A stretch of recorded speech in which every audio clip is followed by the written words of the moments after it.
សួស្តីបងប្អូនទាំងអស់គ្នាថ្ងៃនេះគឺជាថ្ងៃចុងសប្តាហ៍គឺសៅរ៍អាទិត្យអញ្ចឹងក្មេងៗនៅក្នុងភូមិខ្ញុំហ្នឹងគាត់អត់នាំគ្នារៀនទេអញ្ចឹងថ្ងៃនេះគាត់នាំគ្នាមកផ្ទះខ្ញុំដូចជាច្រើនអ្នកដែរអញ្ចឹងក៏បបួលគ្នាហ្នឹងទៅរកចប់ត្រីក្រឹមហើយទីតាំងដែលយើងទៅថ្ងៃនេះហ្នឹងគឺនៅវាលស្រែក្បែរភូមិដែរគឺនៅពលានយន្តហោះខាងខេត្តបាត់ដំបងយើងហ្នឹងណាដោយសារវានៅម្ដុំចិត្តផ្ទះរបស់ពួកខ្ញុំដែរអញ្ចឹងនាំគ្នាទៅខាងពលានយន្តហោះដោយសារនៅខាងហ្នឹងមានស្រះធំមួយដែរនៅខាងហ្នឹងគឺប្រហែលជាសបោអញ្ចឹងក៏នាំគ្នាធ្វើដំណើរទៅខាងពលានយន្តហោះដើម្បីធ្វើការចិញ្ចឹមត្រីក្រឹមលេងអញ្ចឹងកុំឲ្យខាតពេលយូរអញ្ចឹងយើងតោះទៅមើលទាំងអស់គ្នាតើថ្ងៃនេះពួកខ្ញុំចាត់បានត្រីក្រឹមស្អាតអត់ហើយបានច្រើនខ្លះអត់អញ្ចឹងសូមតាមដានមើលវីដេអូបន្តទៀតទាំងអស់គ្នា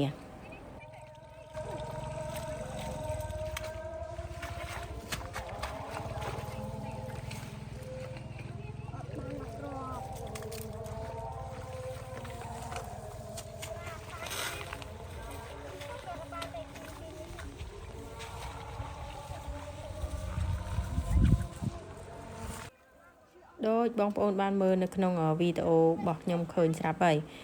មួយគឺមានកញ្ច្រែងមានប្រាប់អញ្ជាត់អីរៀងខ្លួនមានច្រើនអ្នកដែរណាចាប៉ុន្តែមិនដឹងថាបានឬមិនបានទេម្នាក់កាន់មកហើយដោយសារតែគាត់សុបាយក្នុងការដែលគាត់ចោះរោរបៀបលក្ខណៈជុំគ្នាទៅតាមស្រែទៅតាមស្រះអីចឹងណាចាអញ្ចឹងក្មេងៗនៅតាមស្រុកស្រែគឺជីវិតគាត់តែប៉ុណ្្នឹងឯងជាការសុបាយរីករាយរបស់គាត់ក្រោយពីសម្រាប់ពីការរៀនចាអញ្ចឹងគឺនាំគ្នាដើរតាមស្រែតាមចកាដើររោត្រីរោក្តាមបែបធម្មជាតិអាហ្នឹងគឺជីវិតរីករាយរបស់គាត់ហើយ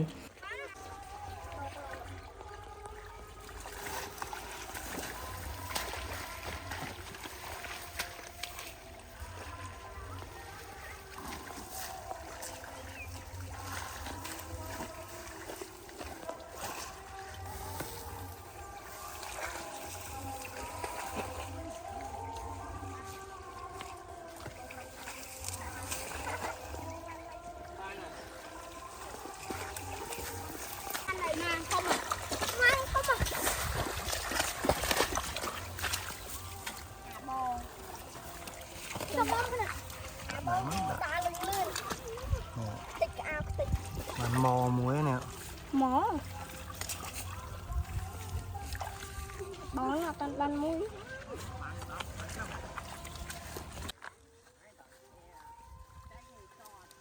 ban nó ban mũi đấy cái lắm ngoài không nó tật đã tật lắm người đã tật lắm thu lấyลูกบัตร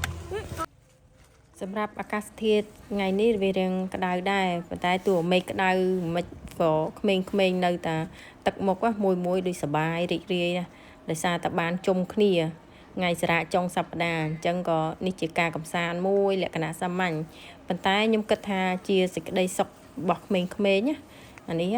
ដែលយើងមើលទៅឃើញថាហត់ប៉ុណ្ណាក្តៅប៉ុណ្ណាក៏គាត់ដូចថាអត់មានធុញទ្រាន់ដែរដូចថាយើងបបួលគាត់មកផ្ទះវិញណាដោយសារយើងខ្លាចទៅក្តៅពេកអញ្ចឹងក្មេងៗគាត់ឈឺគាត់ពិបាកអីចឹងណា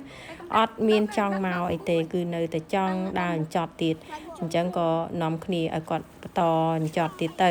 ក្រែងបានត្រីដែលគាត់ចង់បានអញ្ចឹងណាប៉ុន្តែដូចជាមិនសូវសបោទេអ្នកខ្លះបាន1ខ្លះបាន2 3អីតាមហ្នឹងទៅហើយក៏មិនបានអាស្អាតអីដែរបានតាត្រីក្រឹមតាយ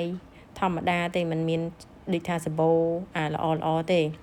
ហើយប៉ុន្តែថ្ងៃនេះវារៀងក្រាន់ដែរវាក្តៅប៉ុន្តែដូចថាមានខ្យល់បក់លហើយមកអញ្ចឹងវាក្រាន់កាត់បន្ថយកម្ដៅដែរហើយនាំគ្នាអញ្ចត់ទៅវាមានកន្លែងខ្លះមកលុបកន្លែងខ្លះមានដើមឈើអញ្ចឹងទៅឲ្យនាំគ្នាចូលជ្រោកទៅអញ្ចឹងសរុបមកថ្ងៃនេះពួកខ្ញុំនាំគ្នាចិញ្ចឹមត្រីក្រឹមហ្នឹងគឺអត់មានបានច្រើនទេម្នាក់បាន2 3ហើយត្រីក៏វាមិនស្អាតដែរមានតែត្រីក្រឹមសាយប៉ុន្តែដោយសារតែក្មេងៗក្នុងភូមិគាត់ចង់មកហើយអញ្ចឹងពួកខ្ញុំក៏ជូនគាត់មកដោយសារតែថ្ងៃសៅរ៍ចុងសប្តាហ៍ថ្ងៃសៅរ៍អាទិត្យចុងសប្តាហ៍ក្មេងៗគាត់ចង់មកហើយសម្រាប់វីដេអូថ្ងៃនេះគឺមានតែប៉ុណ្្នឹងឯងអញ្ចឹងសូមបងប្អូនទាំងអស់គ្នាកុំភ្លេចចុច like និង subscribe channel YouTube របស់ខ្ញុំដើម្បីតាមដានមើលតើមានវីដេអូថ្មីបន្តទៀតទាក់ទងនឹងត្រីក្រឹមអ្វីខ្លះអញ្ចឹងកុំភ្លេចតាមដាននៅវីដេអូក្រោយៗរបស់ខ្ញុំទាំងអស់គ្នា